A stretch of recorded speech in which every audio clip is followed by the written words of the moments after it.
বন্ধুরা, আশা করি সবাই ভালো আছেন। তো বন্ধুরা, এখন যে ছবিটার বিষয়ে কথা বলবো সেটা সাকিব খানের একটা সিনেমা নিয়ে। তো সিনেমাটার নাম হচ্ছে ফাঁদ। তো ফাঁদ সিনেমাটা নিয়ে কথা বলবো। এবার দেখুন, আমি এবার ফাইনালি সাকিব খানের দরদ সিনেমাটা নিয়ে আমি একটু কিছুদিনের মধ্যে রিভিউ করব। কারণ দেখুন, দরদ সিনেমাটা মনে হয় না আর ভারতে রিলিজ পাবে। এবার দেখুন, আমাদের এখানে যতদিন না রিলিজ পাচ্ছে, তো আমার পক্ষে তো আর দরদ দেখাটা সম্ভব হলো না।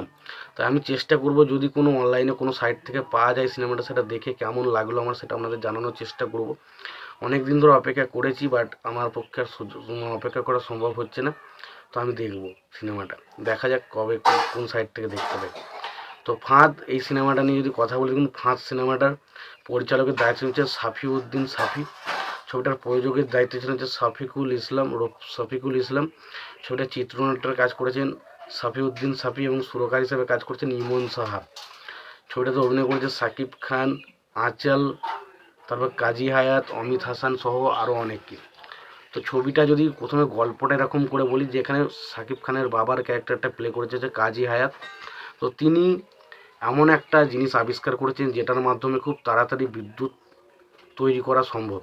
তো সেরকম তিনি একটা যন্ত্র আবিষ্কার করেন এবং যন্ত্রটা আবিষ্কার করার পর সেই যন্ত্রটাকে চুরি করেন হচ্ছে অমিত হাসানের ক্যারেক্টারটা, এবং সেই অমিত হাসানের ক্যারেক্টার সেটা চুরি করে সেটা মালয়েশিয়াতে বিক্রি করে দেয়। এবং আমরা দেখতে পাই যে মালয়েশিয়াতেই কিন্তু আবার যে অমিত হাসানের যে মেয়ে, যার নাম হচ্ছে নোভা, যে ক্যারেক্টারটা প্লে করছে আঁচল, সে সেখানে থাকে এবং সে কিছু ভিলেনদের দ্বারা মানে বিপদগ্রস্ত হয়ে পড়ে। এবং সেই সময় সেই আঁচলকে আবার বাঁচাই হচ্ছে সাকিব খানের ক্যারেক্টারটা, যেটার নাম হচ্ছে আসিফ।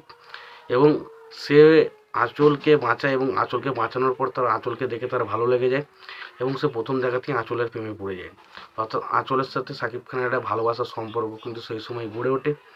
এবং পরবর্তী সময়ে আমরা জানতে পারি যে আঁচলের কাছেই নাকি কোনো রকম করে সে বিদ্যুৎ তৈরির যে ফর্মুলার যে ডিস্কটা, সেটা আঁচলের কাছেই ছিল। এবং সেটাতে কীভাবে বাকি এখানকার কিছু দর্শক সেই ডিস্কটা আনতে যায় এবং সেখানে আনতে গিয়ে কী কী সমস্যার মুখে পড়তে হয় আঁচলকে, এবং তাছাড়া সাকিব খানকেও কী কী সমস্যার মুখে পড়তে হয়, সেই সমস্ত নিয়ে হচ্ছে এই সিনেমা, যেটার নাম হচ্ছে ফাঁদ। দেখুন, এই ফাঁদ এটা স্পেশালি একটা অ্যাকশন ওরিয়েন্টাল ছবি, যেখানে প্রচুর অ্যাকশন রয়েছে ছবির মধ্যে, যেটা সাকিব খানের বাকি ছবিগুলোর থেকে অনেক অনেক বেশি।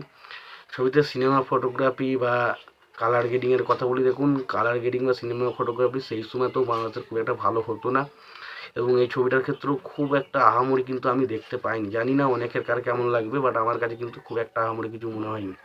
পাশাপাশি গানের যদি কথা বলি, দেখুন এই ছবির গান আমার কাছে কিন্তু বেশ ইমপ্রেস করতে গেছে।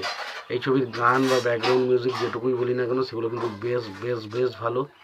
পাশাপাশি ছবির গল্পটা খুব ইন্টারেস্টিং ছিল। ছবির মধ্যে বেশ কিছু কমেডি রাখার চেষ্টা করা হয়েছে, সেই জায়গাগুলো বেশ ভালোভাবে ওয়ার্ক করে।